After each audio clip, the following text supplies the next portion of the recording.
Ladies and gentlemen, up next, Tales from the Crypto, Bitcoin and the Digital Economy. Please welcome Strategy Executive Chairman and Co-Founder, Michael Saylor, and CPAC Board Member, Christos Marafatsos.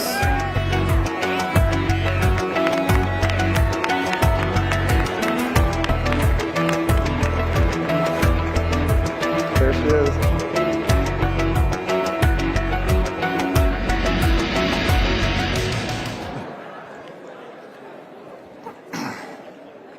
Good morning, everyone. What about that speech from our Vice President?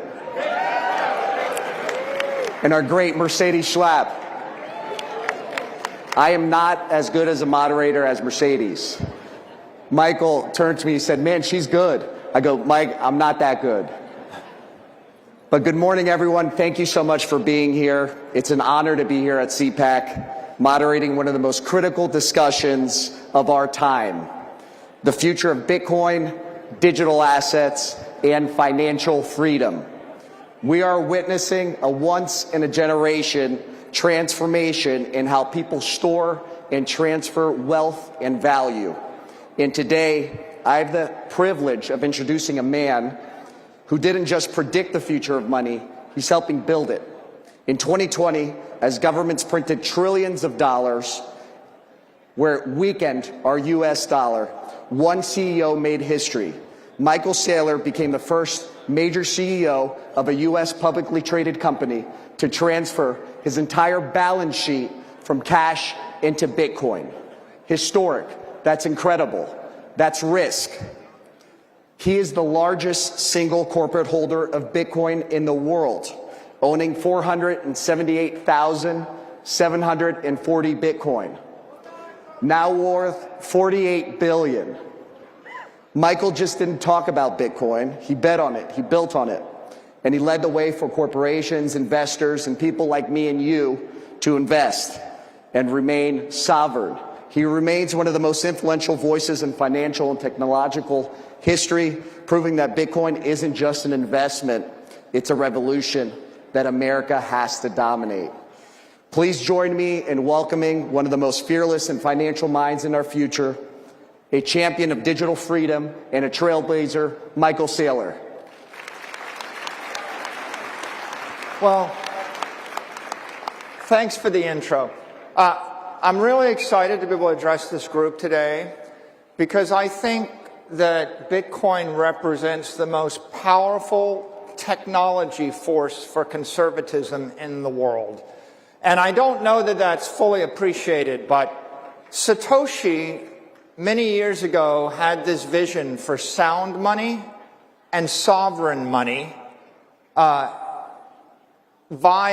technology, via modern cryptography, modern semiconductors, the modern internet. And that idea of giving economic power to the individual in the face of the overwhelming power of the collective, when you feel like the government's against you, the banking system against you, the currency is against you, big tech is against you, when you're the little guy, when you're struggling for freedom and struggling in the face of overwhelming power, you need some advantage. And Satoshi created this network that's based on two principles. One principle is integrity, and the other principle is sovereignty. The integrity, we all know, is there'll never be more than 21 million Bitcoin, and that's enforced by millions and millions of computers and hundreds of millions of people everywhere in the world that believe it's not okay to lie, cheat, or steal. It's not okay to distort the truth. There is a truth. There is a universal common ledger that no one can tamper with, no one can corrupt. Not a nation state, not a company, not a politician. And that idea of a censorship-resistant, unstoppable version of the truth was a first in human history. It was a first. And then the second idea is sovereignty. It's like, well, if there is a truth, can you own it? right? So with Bitcoin, the idea is you can own a Bitcoin and you don't have to trust a bank with it. You don't have to trust the city with it. You don't have to leave it in the custody of a big company. You can take self-custody. So we oftentimes say, what do you own? The only thing you own are your memories. Everything else in this world that you own at the pleasure of someone more powerful than you, and they can take it away from you via force. What they can't take away from you is your experience and what's in your head. And the brilliance of Satoshi was, what if we could put all of the money in the world into the heads of the people? What if what you knew was the password to unlock all of your wealth or protect it, and nobody else could take it away from you? And that's a profound shift, because what Satoshi did was gave us a network where hundreds of millions of people can own and control their economic energy in a censorship-resistant, unstoppable fashion. And that was an idea worth nothing for a year, and then it became worth $1 million, and then it became worth $1 billion, and then it became worth $10 billion, and then it became worth $100 billion. And when MicroStrategy, now Strategy, got into business about 4 years ago, it was worth $150 billion. And today it's worth $2 trillion. And at that time, you were a software company, and you saw this as an opportunity, a different opportunity. We were a software company, and we were staring at a quick death or slow death or take a risk. And, you know, when the COVID lockdowns took place and the interest rates went to zero, we had to decide, were we going to sell the company, throw in the towel, or could we find a way out? And this is the challenge that 40 million companies in America have, which is, if you're not one of the Magnificent Seven, if you're not Apple or Google or Microsoft, how are you supposed to compete in a world where trillion-dollar companies have all the power, big banks have all the power, big government has the power? And Bitcoin offered us the way out, because if you recapitalize the company on Bitcoin, you're not slave to the bank, you're not slave to the currency, you're not slave to the local politician that tells you what you can do and how you can use your money. Instead of having the central bank take interest rates to zero and keep them there forever, right? Bitcoin gave us a 60% return every year, because the Bitcoin interest rate is set by a global decentralized system of capital flows. So my company was able to save itself when we switched from Bitcoin, from the U.S. Treasury or the bond to Bitcoin. Our market cap increased from $1 billion to $100 billion. And our enterprise value increased from $600 million to $105 billion. And we went from a $500 million company growing 0% a year, competing against a monopoly, Microsoft, where it's hopeless, to a $50 billion company growing 60% a year that's part of the digital economy. So I feel blessed, and we are very fortunate, but that really motivated me with a mission. And what I realized is, Satoshi gave us a way out of our conundrum. Satoshi gave us a strategy that makes a small company big and powerful, that makes the individual more powerful than the state, that turns the power balance between the collective and the individual on its head. And the secret to that is this powerful worldwide network that puts the individual first, that's uncorruptible, that anybody can join, that gives you unfettered, uncensored property rights. Well, to that point, I had spent the last couple of days preparing for this and had a list of questions for Michael. And about 10 minutes before we sat down on the stage, and he goes, let's talk about why Bitcoin is conservative. Let's talk about why this is your coin and this is your industry. So, Michael, how is Bitcoin conservative? Why should it be important to this audience, the largest conservative conference in the world? Bitcoin literally represents the conservation of energy in cyberspace. Satoshi implemented a protocol which is inherently conservative. If I send Bitcoin to you, I lose it, you have it. I can't create more. I can't lie about it. The thing that's beautiful about nature is conservation of energy. Conservative is based on natural law. It's based on the idea that if you just make something up which isn't true, you'll be punished. And the Bitcoin network represents that innate integrity and truth. So, you know, if you think about the world today, there's just an inherent force. There's a struggle between capitalism and socialism, between people that believe in freedom and free markets and those that believe in central planning and collectivism. And if I'm a socialist, I want to take away your guns and your money. And Bitcoin is money that they can't take away. Like, what freedom do you have if you have all of your money in a bank that can freeze it? What freedom do you have if you have your money embedded in a currency where someone can print 4x more of it without your approval and debase it to zero? What freedom do you have if you own real estate in a city where the mayor can put rent control on it or expropriate it, or the governor can tax it away from your family? What freedom do you have if all your wealth is in a business where the government can tell you you can't operate, shut down your pipeline, tax your employees, tax your income, regulate your product? And the answer is, you only have conditional freedom until the government changes and they just take away that freedom. And then when they take away your wealth, when they take away your economic power, they're going to starve you to death, and then you've got nothing. So Bitcoin represents putting your economic wealth in cyberspace. It's beyond the reach of the mayor, beyond the reach of the governor, beyond the reach of any nation state, beyond the reach of any other company that would do you harm.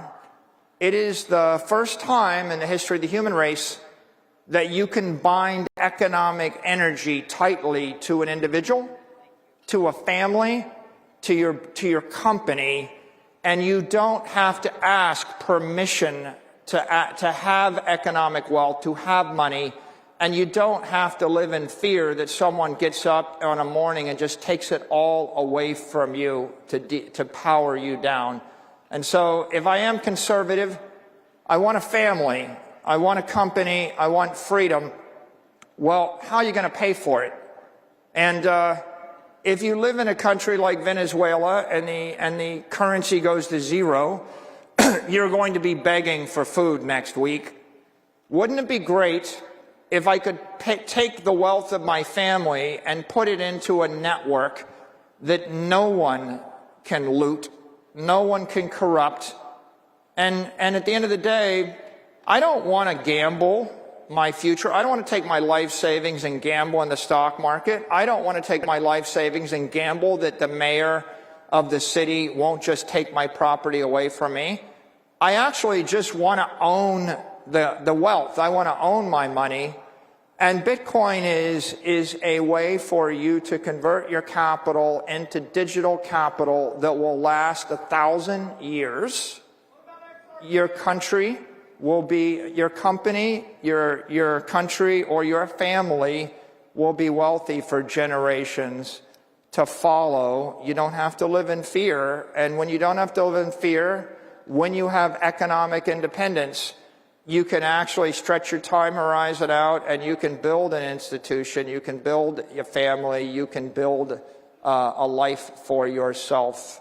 Michael, you talked about several things there. One is wealth, sovereignty, agency, the ability to come in and for someone, a mayor, a city councilman, to take what you have. We've seen that happen from New York to California. A lot of us have been subject to this.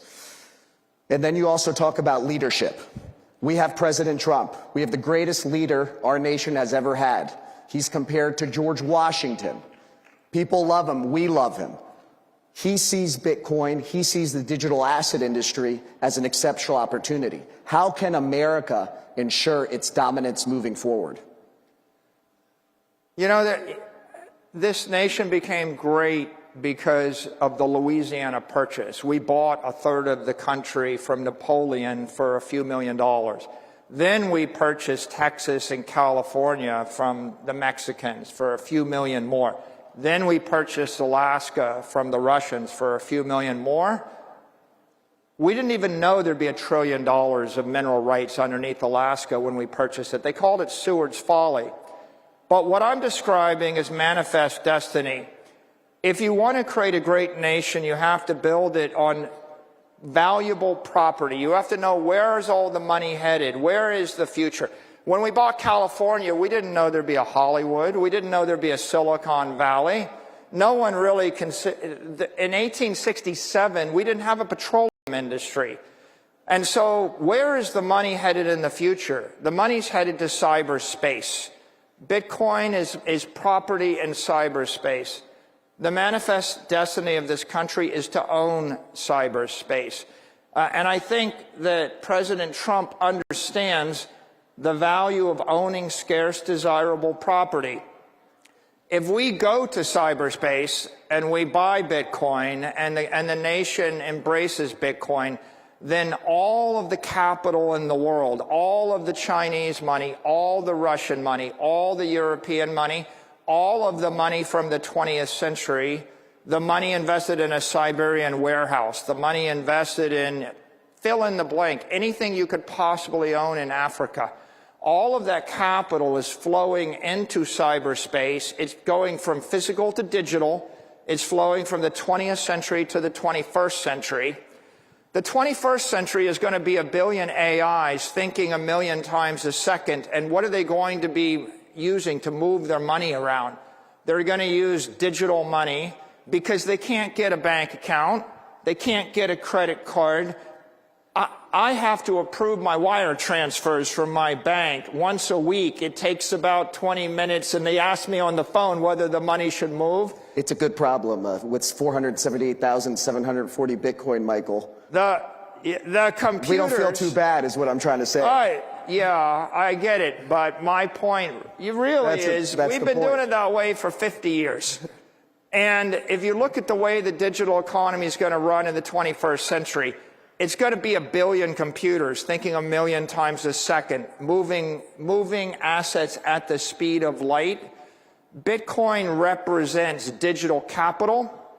That network is $2 trillion today. It's going to be $20 trillion in 4 to 8 years. It's going to be $200 trillion in 20 years. Then it's going to grow faster than every other asset in the world. It's going to continue to grow. The United States should own it, right? Is that the conversation? Talk to us about the U.S. Bitcoin reserve. Everyone, and we've heard a couple other coins being yelled out by the crowd, and people want to know, are we going to have a U.S. Bitcoin reserve? And when is that going to happen? The way to think about Bitcoin is it's the most powerful digital network in the world. It is cyber power. If you want to dominate the next 100 years, just like the last 100 years is based upon dominating sea power, fire power, air power, space power, nuclear power. You want to dominate cyberspace. You want cyber power. It's the unstoppable network that no one can corrupt. And the use of the unstoppable network, among other things, is hundreds of trillions of dollars of capital moving from point A to point B. But the other use of the network is I can send a message which is unstoppable, and I can store information that is unstoppable, and I can prove beyond a shadow of a doubt the authenticity of an instruction or a document. No country, no company, no individual, not 1 trillion computers can corrupt that message. So if you want to own the future, you want to own cyberspace.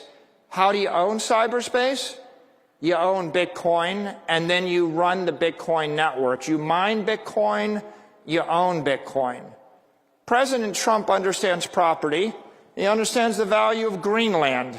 He understands the value of Alaska. He understands the value of oil rights. He understands drill, baby, drill would be impossible if we didn't own the land, right? He understands American dominance. And land is physical property.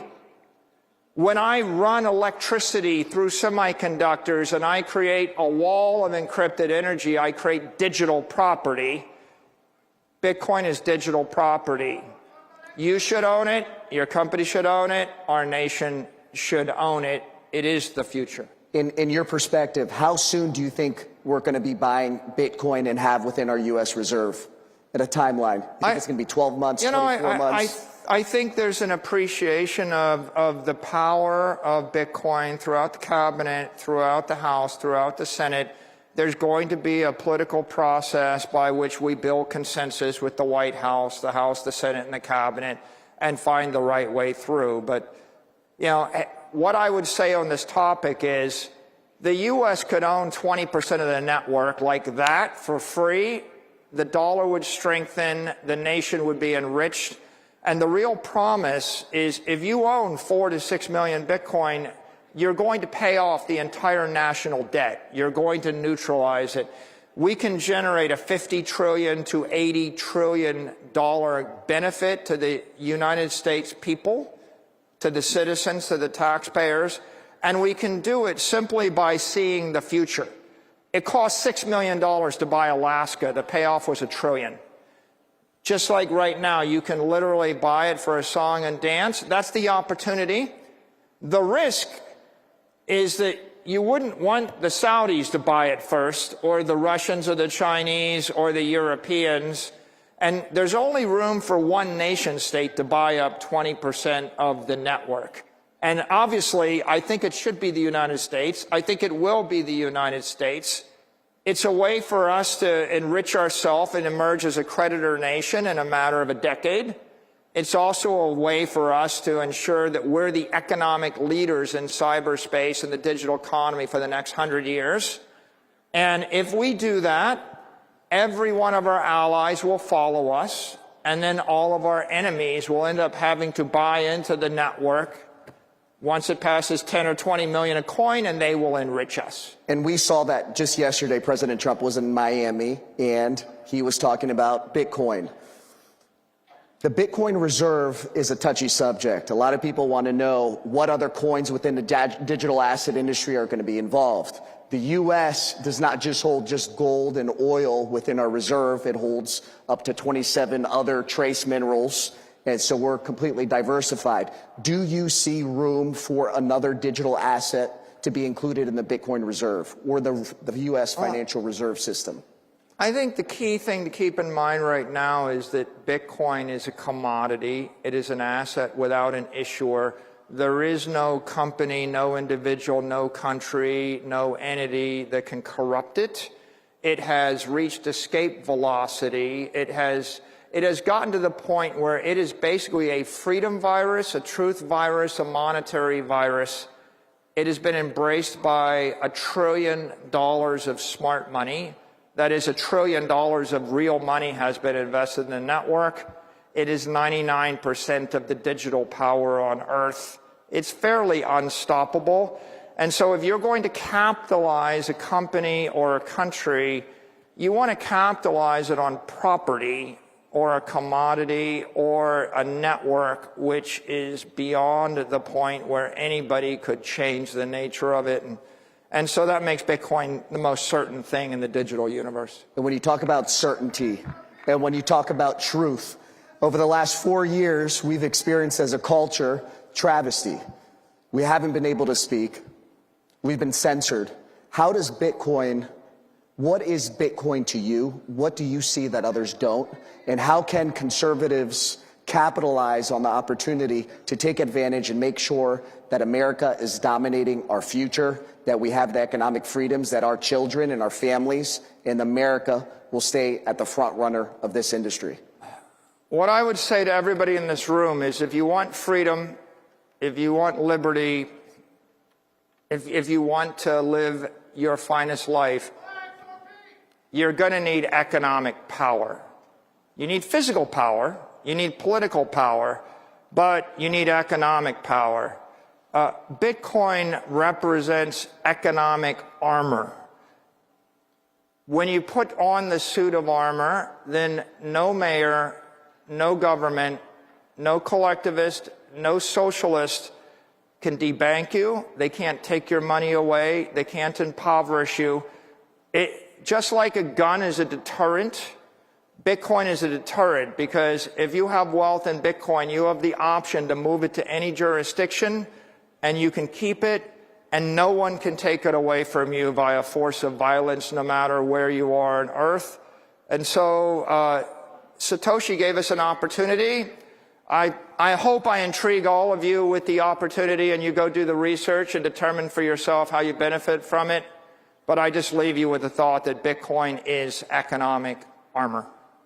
You have, Michael. Thank you. God willing, we have as much Bitcoin as Michael one day. This is a defining moment for digital assets. It's a defining moment for our country. We thank all of you. Michael, thank you so much for joining us. CPAC is going to be at the front of the digital asset industry. We see Bitcoin and the entire industry as a significant resource for our country and our people. Thank you, everyone. God bless America. Thank you.